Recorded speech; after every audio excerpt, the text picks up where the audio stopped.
What if I told you the things that you've actually learned in terms of managing or preventing burnout is actually incorrect and actually amplifying and making your burnout experience worse? I want to talk about some of the old rules and some of the things that you may have heard in regards to burnout and actually introduce you with a new way or a different way to kind of address burnout by also actually providing you real tools and skills to help you overcome burnout and potentially prevent any burnout later on. My name is Anim Awe, licensed mental health professional and wellness consultant, and I love talking about burnout. This is important not only just for me as a therapist, my fellow therapists, but any professional, because right now there are a lot of things going on in this country with our government, layoffs. There's just so many things that are being thrown in our direction, and unfortunately, burnout is a very likely experience for many of us who don't have the skills to kind of manage what is or navigating.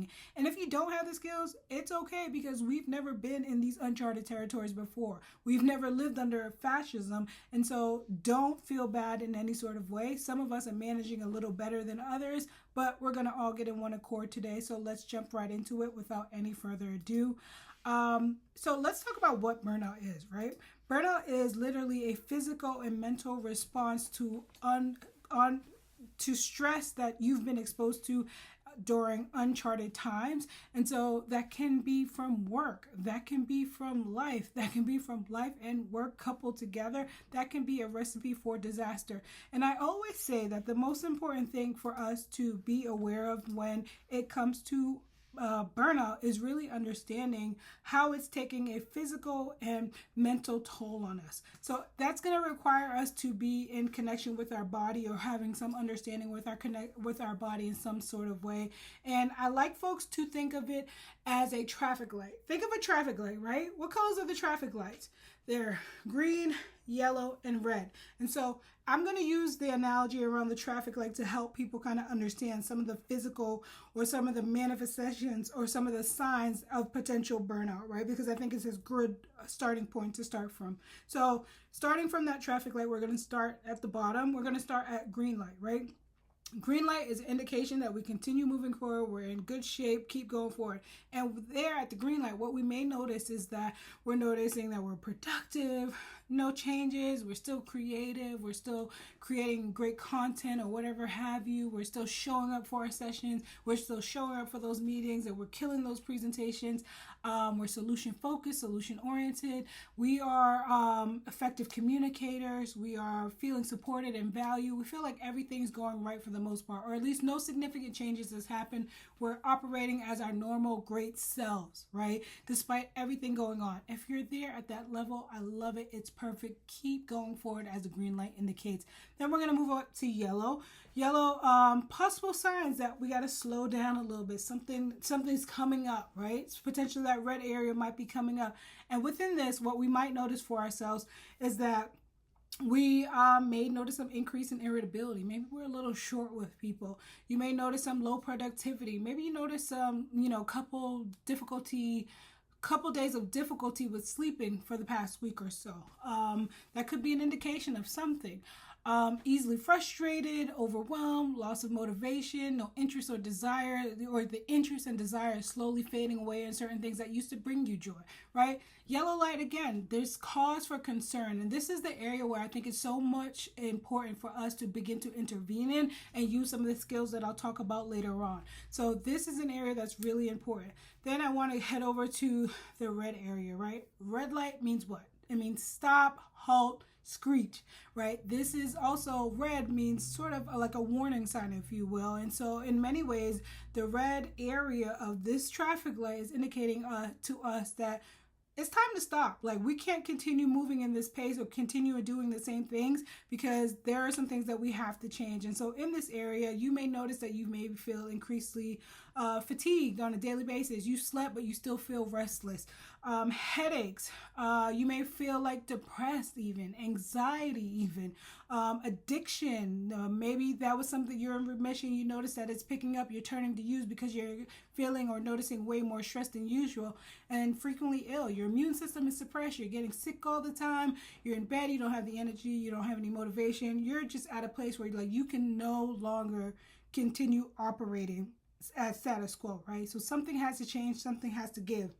And I think, again, this traffic light analogy is the perfect way for us to kind of begin to understand the different ways or the different levels, if you will, that burnout can impact us, or, we might be feeling some of the signs and we may not even noticing. Again, getting in sort of contact or getting connected with our minds and bodies is just so important, to have that level of awareness, to kind of be engaged in a way where like something is off, right? And you can advocate for yourself, you can get whatever you need, or you can ask for help when needed in those levels.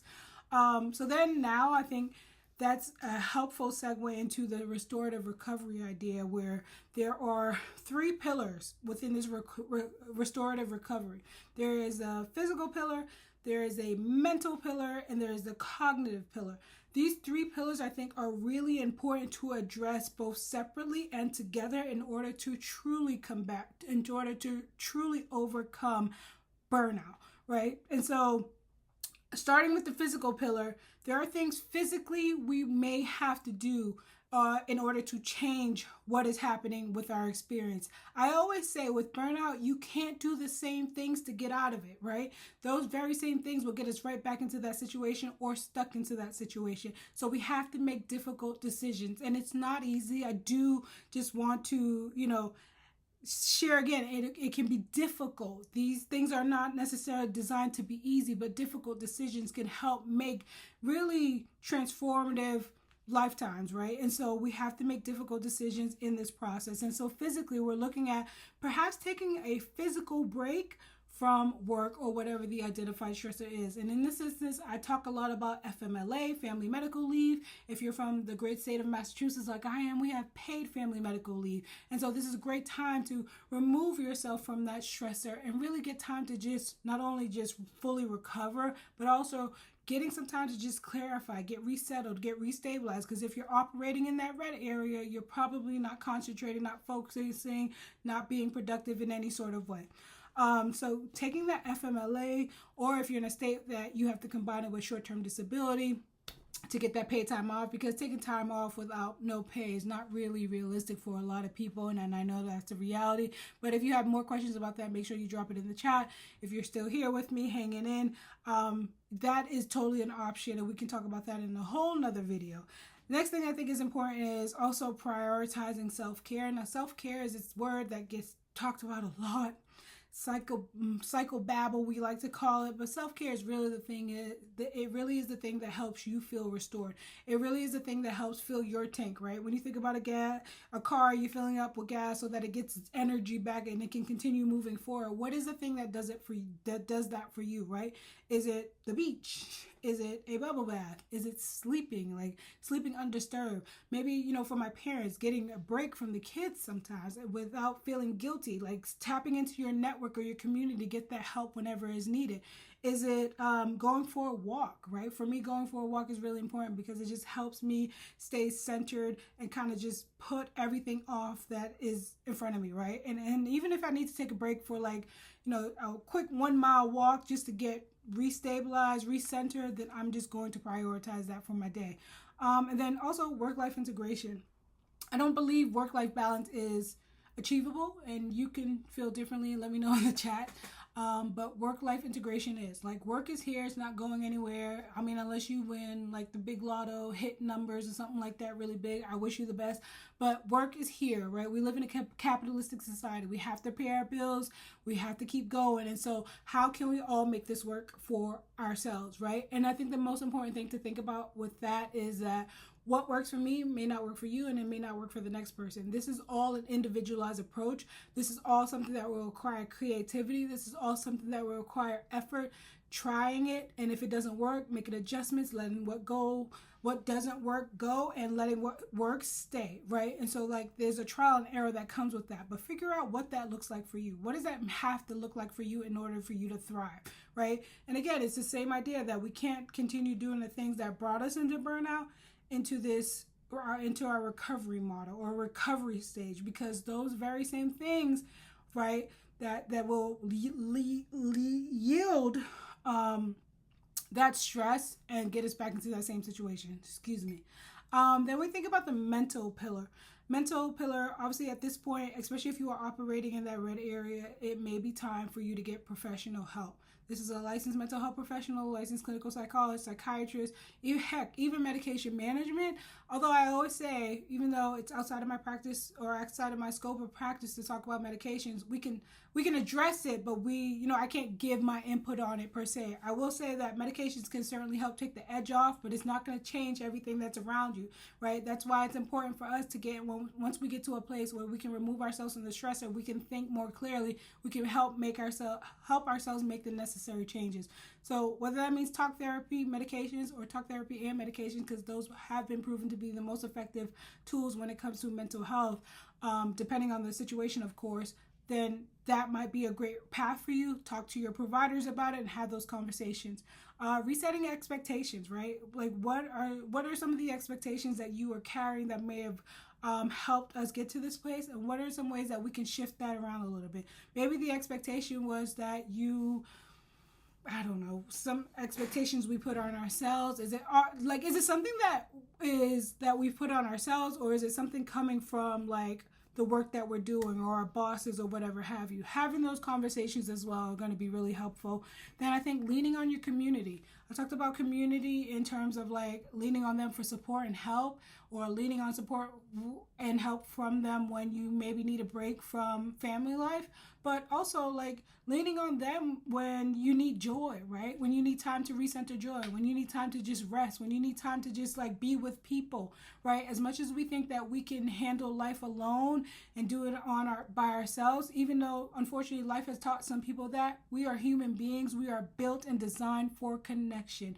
Connection helps us feel connected and connected to a greater good, or something bigger than ourselves. And we all need that, because the more we isolate ourselves, the more we deepen or we put ourselves in jeopardy of experiencing more depression. And so we need community, whether we recognize it or not. So getting to this place where we can identify who those people are in our community. Is it our Pilates friends?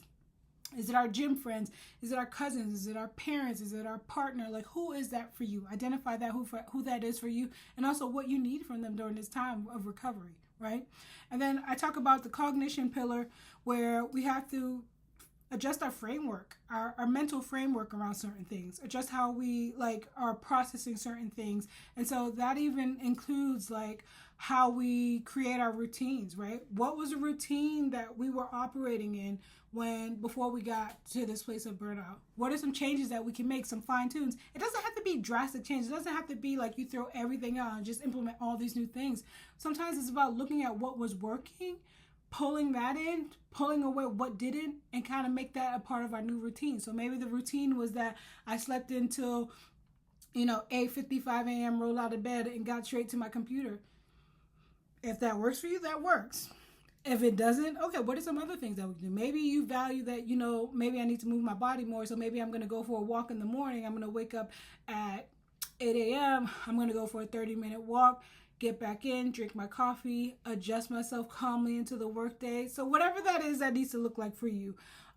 Establishing boundaries or reestablishing boundaries. Boundaries are another one of those psychobabble terms, but they're just so important because we have to begin to identify, again, if I was working late every single day and working 7 days a week, that is not sustainable. One of the things I always ask my clients is like, is that sustainable to you and what you're trying to achieve here?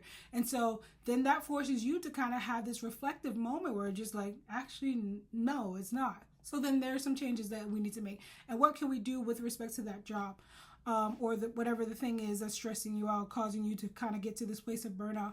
Then, of course, getting to this place of like affirmation. I truly believe the way you talk to yourself, the way you believe in yourself starts with what you tell yourself, right? What are the things that you believe in and why, right? Where did that come from? What evidence do you have to support that? We think about cognitive behavioral therapies. Those are some of the fundamental or foundational pieces that kind of help around this cognition pillar. And also, I think it's important to get into a gratitude practice. I say that I live in a perpetual state of gratitude because that's just how I have to operate, because times are crazy. Literally, if I don't, I am going to just lose it. but I had to get to this place, and it took practice and it took effort, right? So when I find myself like getting out of bed and, you know, I have to give a presentation, I'm just like, oh man, I got to give this presentation. That's the default. But then I quickly readjust and tell myself, wow, I'm so grateful that I get the opportunity to provide this presentation and talk to people and help them learn new things, right? And so it's like this reframe that I'm able to do, and it takes tons of practice. I don't want to undermine how much work this takes. I don't want to make it seem like you do this, and then everything is solved. It takes time, it takes effort, it takes patience, it takes consistency. But if you do all those together collectively, I do think you will see a shift and you can see a change. There are not many promises that we make in the mental health field, but this is something that I can guarantee. And then also, I think it's about also redefining productivity. What does it mean to be productive? What does it mean? Or what did it mean then? What can it mean now? Or what should it mean now? Right? Those are the questions that we have to have with ourselves. So all in all, this is the restorative recovery idea that I like to kind of introduce to my clients, introduce to people that I speak to about burnout prevention. But I will say this, like I said, we're going through some uncharted times, and if we are really finding ourselves in a bad place, you know, I'm always going to recommend getting mental health support from a licensed mental health professional. And, you know, community is also important, but also these tools or this idea, this concept can be really helpful for those of you who find yourself in this place, or perhaps, you know, somebody that is in this place or wanting to prevent this. I think there are tools and elements that you can pull from this to be helpful for you and your future as well. So let me know what questions you have in the comments. Thank you for watching. Hopefully you stay tuned through the end, and I shall see you again. Take care.